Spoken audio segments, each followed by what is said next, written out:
student, Miss Brook.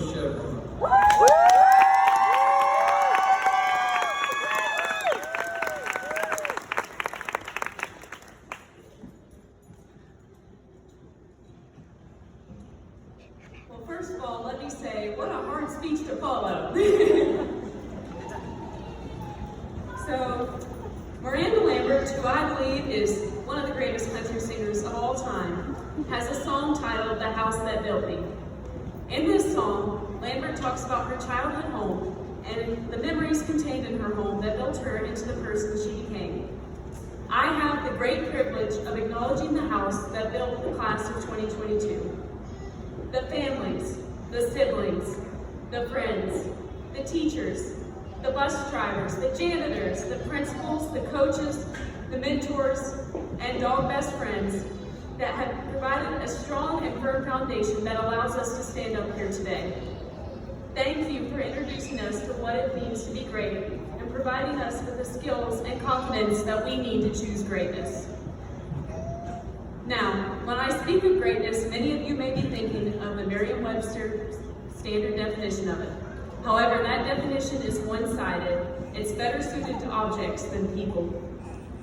In reality, greatness has no singular dictionary definition that is applicable to everyone, nor does it need one. Being great is an individual choice that we must make every day. It is the choice to act in a way that makes us happy and proud of ourselves. Your greatness isn't defined by the outside pressures of society.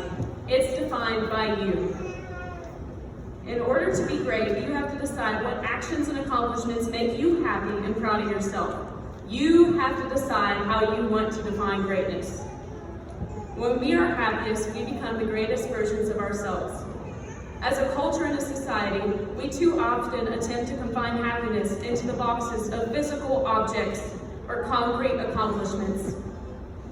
While this materialism is a form of happiness and is wonderful in its own way, it is not the greatest form of happiness. The greatest happiness is measured not in your accomplishments, but in your contentment and the effect that your accomplishments have on those around you. This can better be described by something called the ripple effect. When you toss a stone into a pond, that stone sends ripples across the entire pond, affecting every edge of the pond. You act in a similar way every single day. Every word you say, every action you take influences someone around you. Your actions and accomplishments can cause ripples to inspire others to pursue greatness and to be happy. You must choose to be proud of yourself and your legacy, even when the world tells you you should not be. The world is changing, whether we wish it or not. It is up to us. It is our choice to make decisions that make us proud of how we live during this great change. It is our choice to act in a way today that will make our future grandchildren proud of us, that enables us to say that we did not sit by in a state of complacency and watch the world fall around us. We can take small actions every day that will make us proud, that will change our grandchildren's pride in our legacy. Actions such as refusing a plastic bag, choosing to recycle, and removing the styrofoam trays in our cafeterias.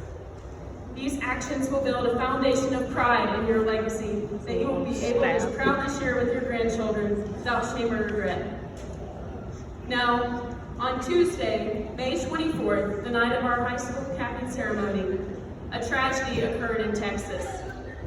19 elementary school children and a teacher were brutally murdered by an 18-year-old school shooter. These children were in 4th grade. They were learning their multiplication tables.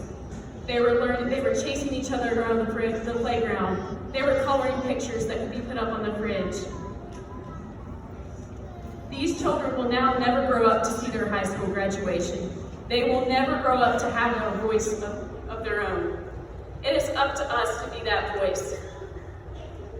Freedom is not teaching children how to throw objects at a school shooter so their classmates can get away in time.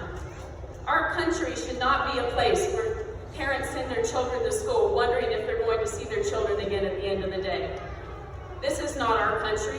This is not our freedom. This is not who we are. This should not be a legacy that we are proud of.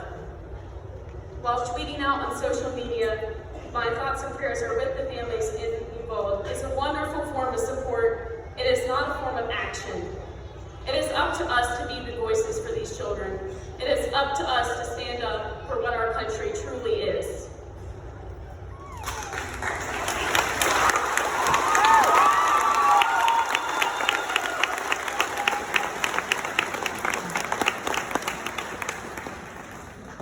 I challenge you to choose to be great every day, to take actions and accomplish things that make you happy and proud of the person that you are becoming.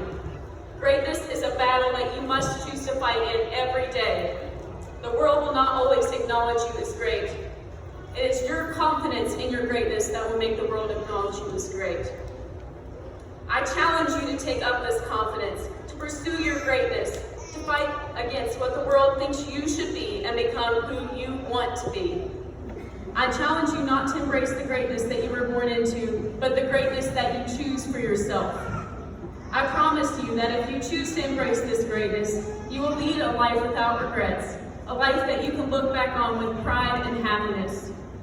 Your greatness is not a dream, nor is it an impossibility.